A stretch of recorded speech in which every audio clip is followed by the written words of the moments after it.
Wow, it's been a year already. Back again to review the STX range of paddleboards for 2021. Last year we reviewed them, very much a smaller range of paddleboards, but they were a standout range, being very light and very stiff, and they got a lot of you on the water in 2020.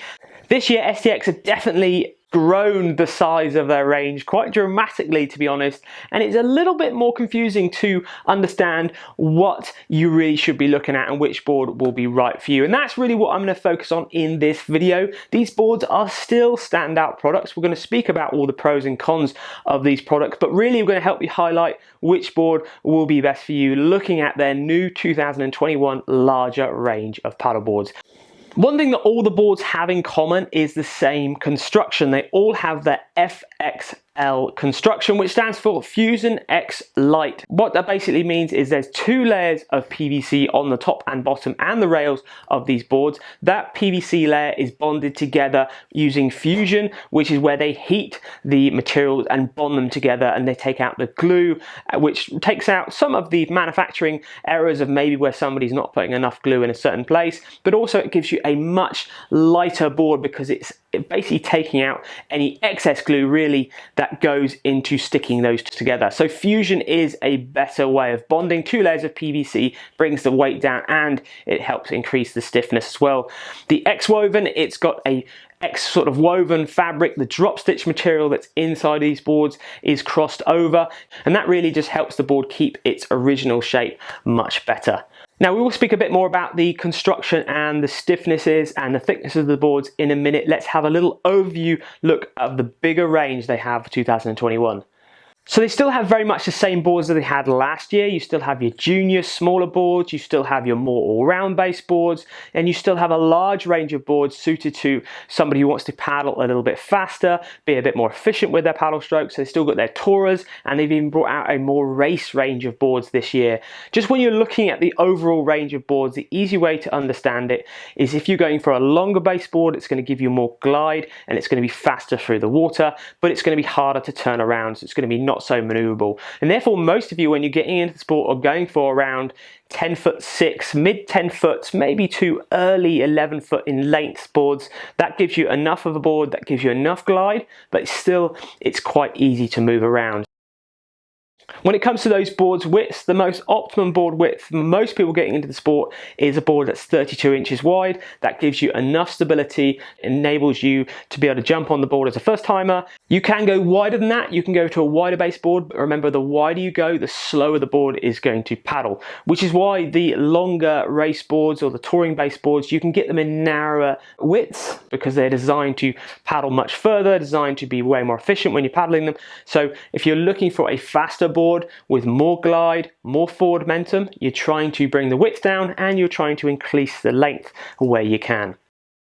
Now this brings us on to a prime time of talk about board thickness. Now this is a really important issue, and it's definitely something we can really highlight because we are looking at this great range of boards from STX.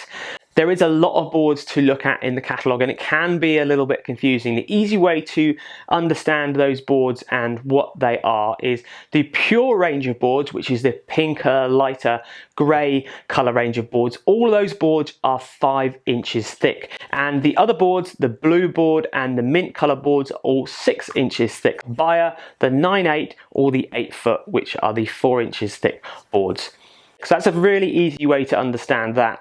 Why would you make boards in different thicknesses? Good question. A lot of people ask us, and what are the pros and cons to those thicknesses? Well, in simple terms, the thicker the board is, the stiffer the board is going to feel, especially for the amount of air you're putting in it. So if you are going to have a 5-inch thick board and you pump it up to 20 psi, it will probably feel equivalent to a 6-inch thick board pumped up to 15 psi. So you won't need to get as much air in the board, or you will get more stiffness for the thickness of the board. The downside to having a thicker base board is if you're a lighter paddler, let's say sub 75 kilos, you're not going to need that extra stiffness. You're not going to need that board to be that stiff, and also you're going to be higher off of the water, therefore you're going to find there's a bit more wind maybe catches the side of the board. Also you generally feel you're a little bit more detached from the paddling experience, you're a little bit more elevated, you're not so planted in the water. The lower you are in or on the water, the more stable you'll feel. So definitely for lighter people, getting yourself onto a 5-inch thick board or even a 4-inch thick board is going to give you a better paddling experience, and it's also going to be generally easier for you to paddle overall.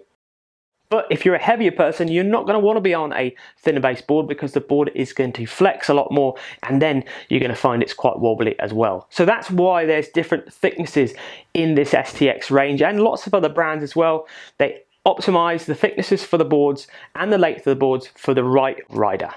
So I hope you're all bearing with me. I know it can be a little bit confusing, especially if you're new to paddleboarding, but just remember, longer boards are faster, but they're harder to maneuver. Shorter boards are slower, but they're easier to maneuver. Wider boards are more stable, but they're slower to paddle overall. And a thicker board is definitely better for a heavier base rider, and thinner boards are better for lighter base riders because they give you a better paddling experience. And there's one more type of construction of board that STX have put into their range in 2021, and that is the twin chamber. Some of you might have heard of it, some of you might not. Some other brands call it a double chamber.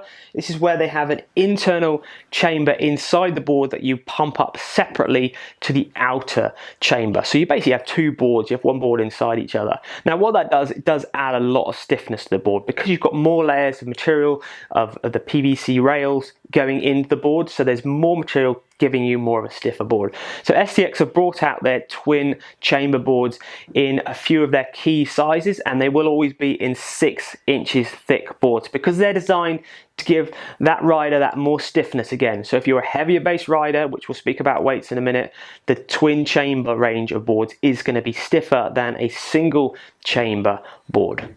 Okay, so deflections then. How much do these boards bend? Now our deflection test is where we put these boards on a gap of 1.5 meters apart, and then we put a weight of 75 kilograms on the center of the boards, and then we measure how much the board bends or deflects. It's a really important test. We do it with all our boards we've ever tested, and it gives us a really good idea of how they stand up to the rest of the boards in the market. Last year these boards did really well. They came out really well, nice and lightweight boards but with good deflections. So these boards have a recommended PSI range of 15 to 20 PSI, but definitely if you're talking about stiffness and you want to get the most performance out of your board, you're going to be getting your top PSI pressure in. So this test, we're doing them all to 20 PSI, which is what we compared them to last year when we did the STX test. Now we did this test over 3 different boards. We did it with a 5-inch thick board, we did it with a 6-inch thick board, and we did it with a 6-inch thick board with a twin chamber. So starting off with the most bendiest board, which is going to be the 5-inch thick board. So that was pumped up to 20 PSI and it dropped 15 millimeters. And that's a really comfortable place in the market to be compared to other boards. Some other boards of that thickness, they can be up to 25 millimeters and drop. And the stiffest ones, well, almost I would say it's probably right up there at the stiffest board of 5 inches thick. Looking at the 6-inch thick board, this is quite an interesting one because we review a lot of boards at 6 inches, and a lot of them are pumped up to 20 PSI.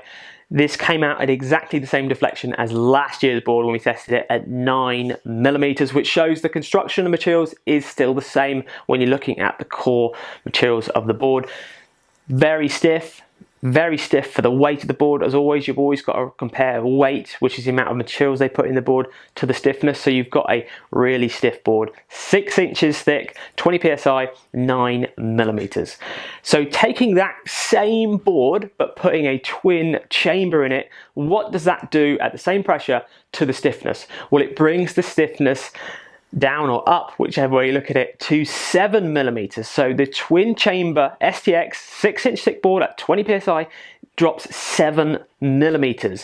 So to give you an idea, a full carbon race board, like that's a composite board, not inflatable, drops like 5 millimeters. So even a board that's super stiff will bend or deflect. So that is right up there with the stiffs. So STX have taken their existing 6-inch thick board, which has performed really well in this year's and last year's test. They've put the twin chamber in it and they have made the board stiffer again. So straight away, if you're a heavier person, if you're talking plus 95 kg into 110, 120, 130 kilograms, these twin chamber boards are going to give you that much more stiffness, which will give you that much more performance. And really in the thicknesses, that's what it all comes down to.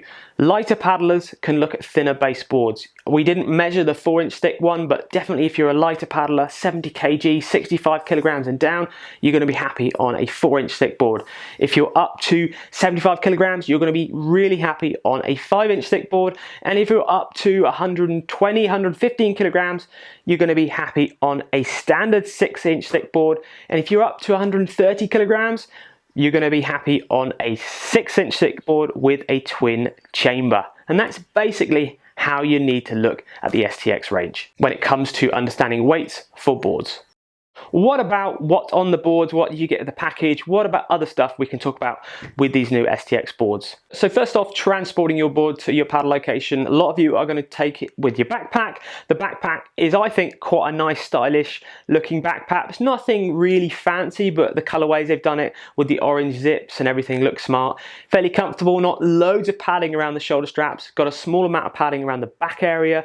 The boards fit in nice and easily. It's a sort of bag you'll be happy to carry maybe a mile and a half to your paddle location. If you want to carry your board way further, a bit of hiking and stuff, you're definitely going to want to pad out the bag. But the bag isn't really designed for that. It's designed to be lightweight. There's no wheels on it or anything.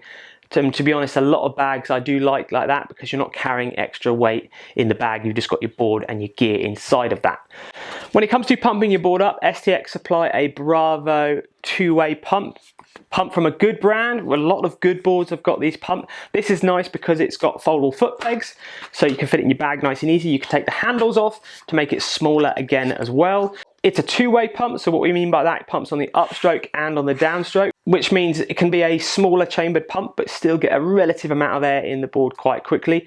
And then when the pumping gets hard, as in you're pulling up on the upstroke and you can't pull anymore, you can turn the nozzle over at the back and it just pumps on the downstroke, which makes the pumping a little bit easier. Obviously these aren't the biggest pumps on the market, and some of the boards maybe are quite large in volume, so it's going to take a little bit longer than the sort of double chambered pumps, but the pump's nice and light and it goes in the bag nice and easy, and you can roll it up around the board nice and easy. So it's a good pump that we've reviewed in lots of other boards, and it easily gets the 20 psi or the 15 psi into these boards. I think it even goes up to about 26 psi, this pump as well.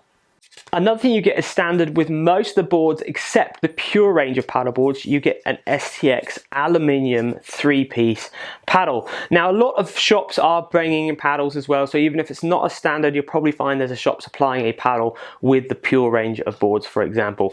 So this is the same paddle that we tested and used last year. I quite like the look of the colours of the paddle and the way that it fits together. It's nice and simple. Aluminium push pin system.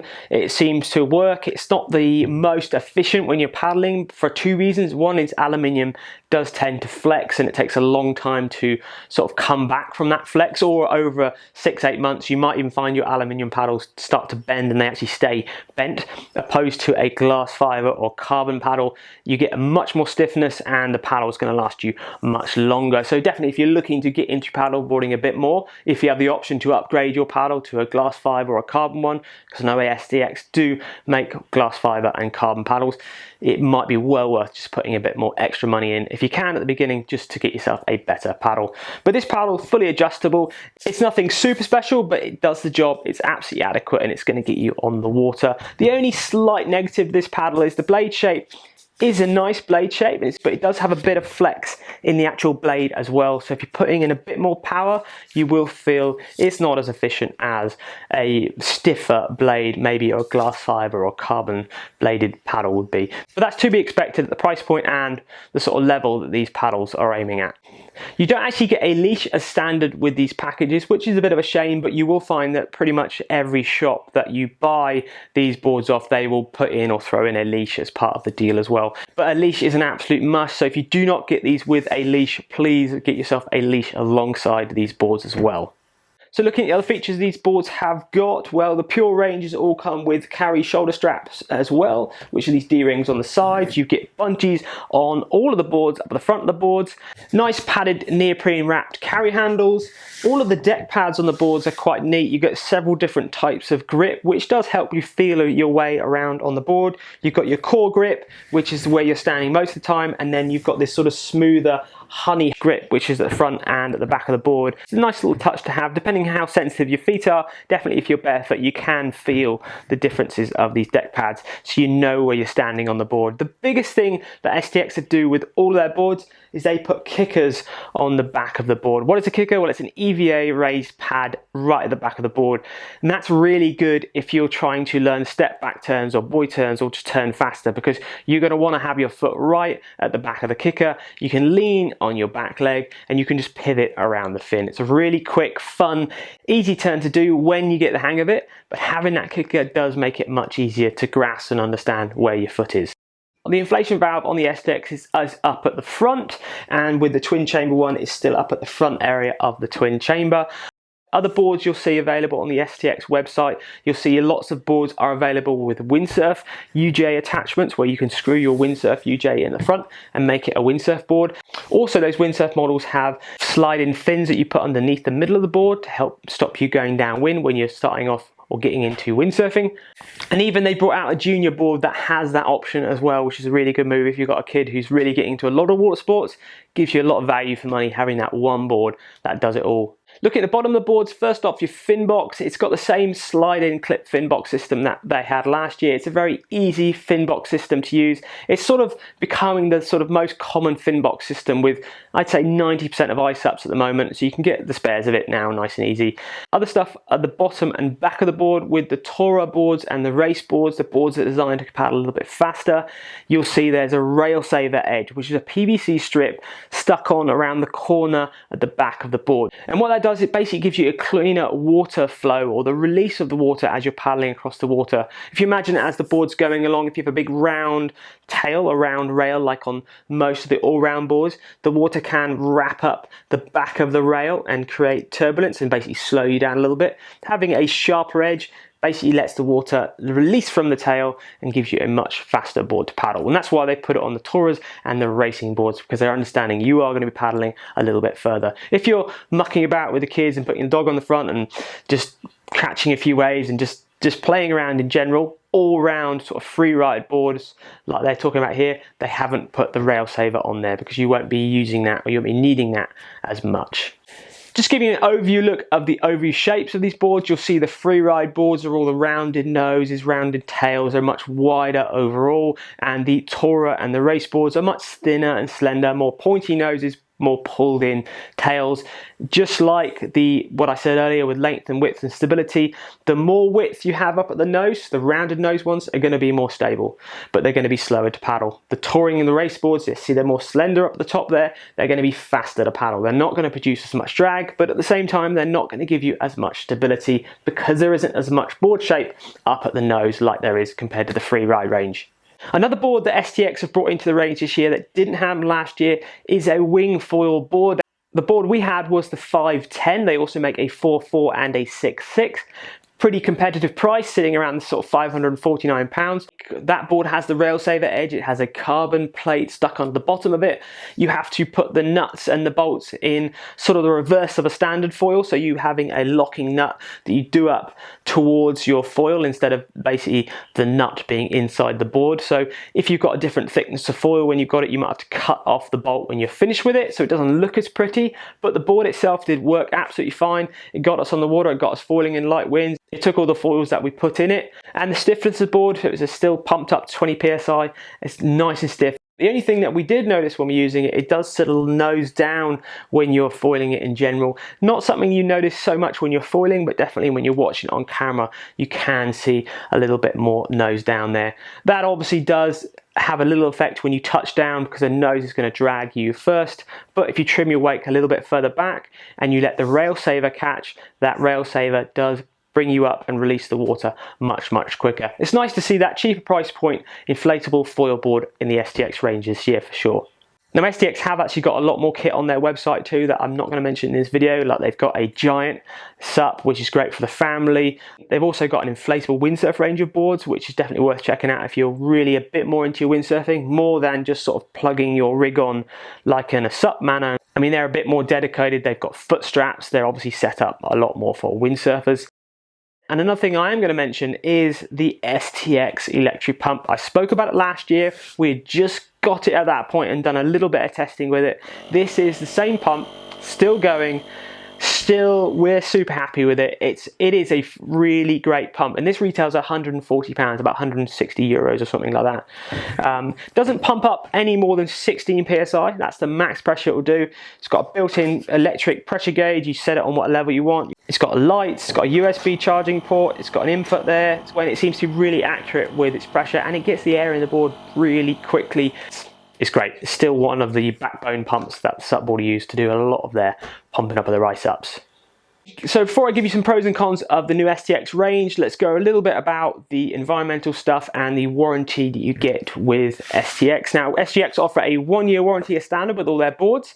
For the environmental side, we like to look at the packaging they come in. Is there anything the brand is doing to maybe try and put recyclable materials in the boards, which is really where we think the future is, or the longevity, the lifespan of these boards. We want to try and get these boards lasting as long as possible. There isn't any information really on the STX website whether they're trying to put products in or that sort of stuff, but going on our experiences and what we're hearing from you, you're happy with the products. They seem to be lasting a few years. Obviously we'd like to know what they're like in 15 years time, but that's sort of hard to tell. The packaging that the boards come in, unfortunately this is where it sort of gets a bit unstuck for us. There's a lot of plastic wrapped in these boards. A lot of other brands, rival brands, they'll be wrapping their boards up in completely paper. There'll be no plastic at all. Obviously paper is a lot easier to recycle or biodegrade, put it in the compost, whatever you want to do with it. Plastic, you've got to do something with it, and it's a shame that they come with a fair amount of plastic on these boards. So really STX, you need to sort that out. You need to get rid of that plastic, because people I know are buying boards. If they've got the money and they can do it, they will buy different base boards just on the packaging these days. It does make a difference. So get rid of that plastic in the future. So now let's move on to pros and cons and value for money, and finishing off with a little summary of STX for you. So pros, not necessarily in order. The weight is still a top one. Nice to have these boards still very, very lightweight. Does make a difference when you're carrying them on your backpack, does make a difference when you're walking down to the water's edge, so they're all lightweight boards. The stiffness is the other one that's going to come in here. They're still nice and stiff. They're just as stiff as last year's boards, except this year they've opted for a few more boards in the range. You've got more 5-inch thick boards, which are going to be obviously not as stiff as a 6-inch thick board, but they will offer better performance for the lighter paddlers. But they've also brought in the twin chamber, which is even stiffer again, which is going to be better for the heavier base paddlers. So the stiffnesses are great. Yes, I've touched on the thicknesses. There's lots of thicknesses in the range. You can get 4 inches, you can get 5 inches, you can get 6-inch thick boards. That is really going to help a lot of different people get the most out of their paddling, depending on what weight they are. And definitely there is a much larger range of paddleboards this year. Yes, it is a little bit more confusing to understand which one to buy, but if you can work out which one to buy, you are going to make sure you get the best board for your ability and for the weight you are to get the most out of your paddling. And cons, well yes, there are a few cons to the STX range. The leashes, I really think leashes should come as standard with these packages from the STX factory, even though I know a lot of shops will be supplying these with leashes. That's one. The 5-inch thick boards are only available in the pure range of boards, which I think is a bit of a shame because they have limited themselves to a more pinky colour. I'm absolutely happy paddling a pink board, but I know a lot of males out there will not want to be paddling a pinker board. And if you're 70 kilograms, you're going to be better off on the 5-inch thick board than you would be on a 6-inch thick board, which you can get in more colourways. The finish and the quality of the products is acceptable at the price point, and it's the sort of thing we've seen compared to other equivalent price brands. But I think if STX could finish their boards off a little bit more, it would take more of the premium market. The board would be sort of cheaper again, but it would be aiming more at the premium market. So the quality's what you'd expect at the price point, but it's definitely not as well finished as the premium price point boards. But I guess that is definitely something you do pay for when you buy a more expensive board. The twin chamber is a really nice move that STX have brought into their range this year. Really stiffens up the board. It would make the board even stiffer again if the twin chamber was pushed a little bit further forward, because when you're paddling you're actually pushing the front part of your board in the water and bending that more than you are the back part of the board. So if the twin chamber was further forward, that will give the board a little bit more stiffness. Maybe that's something for STX to think about in the future. And the last thing, the bungees, I think on the touring baseboards or the bigger baseboards, when they've got more area, it would be great if the bungee eyelets could be stuck on a little bit further apart if the board allows it. Because if you've got the space, you might as well use it. Then you could put a bigger dry bag in, you could obviously carry more stuff. So on the bigger baseboards, the bungees could be a little bit bigger to accept bigger dry bags. Value for money, we're looking at an average board, let's say a 10.6 by 6 inch thick, 32 inches wide, £549, 649 euros. You are getting a lot of physical board for your money. The package isn't so great. Maybe you don't get a leash. The bag is a little bit more stripped back than some. The paddle you might want to upgrade in a while. But the actual board itself, the stiffness and the weight and the overall shape of the board, the actual characteristics that the STX have designed into the board is great for the value. So you are getting a lot of board for your value, and you are going to get many years out of that paddleboard. You're probably never going to sell it because you're going to always have a mate who's going to want to get in paddleboarding, even if you upgrade to a more performance or even a composite based paddleboard in the end. So the STX range of boards is great value, and it's a key price point to get you on the water as a first time paddler or as a second time paddler, maybe with a touring or race shape board. Now, a lot of you out there I know are going to be really keen on these paddleboards this year, and a lot of you also are going to have to wait for them. You might are going to have to put them on pre-order, put them on back order, wait for them to come in. Now, I will just say that a lot of brands, not just STX, are stuck in the same boat literally when it comes to shipping, when it comes to delays, when it comes to maybe the COVID restrictions that have taken place early on the year, and obviously the popularity of paddleboarding. Everybody wants to get onto paddleboarding, which is a fantastic thing. So if you are going to have to wait, I will say the STX range of boards is a range of boards worth waiting for. They have got a lot for everybody, and it is a sort of range of boards that obviously in years to come, if you want to sell it on, resell it, it's not going to be a problem. So definitely, if you're interested in looking at the STX range and you think about getting one maybe in the summer, get yourself down to a shop right now and get yourself on a pre-order right now so you can get your board as soon as possible when they do come in. I hope you found this review interesting and informative. There's lots of information packed in there. They've got a large range of boards. Any questions or comments, please let us know on the YouTube comments or our SUPboarder comments, which is great for keeping much bigger threads going. If you haven't been on SUPboarder Pro yet, check that out if you're mad keen on paddleboarding. Give this video a like if you found it useful. Give this video a dislike if you found it complete rubbish. But please write a comment below why, so we can improve them in the future. Thank you very much for watching, and we'll see you on another SUPboarder video real soon.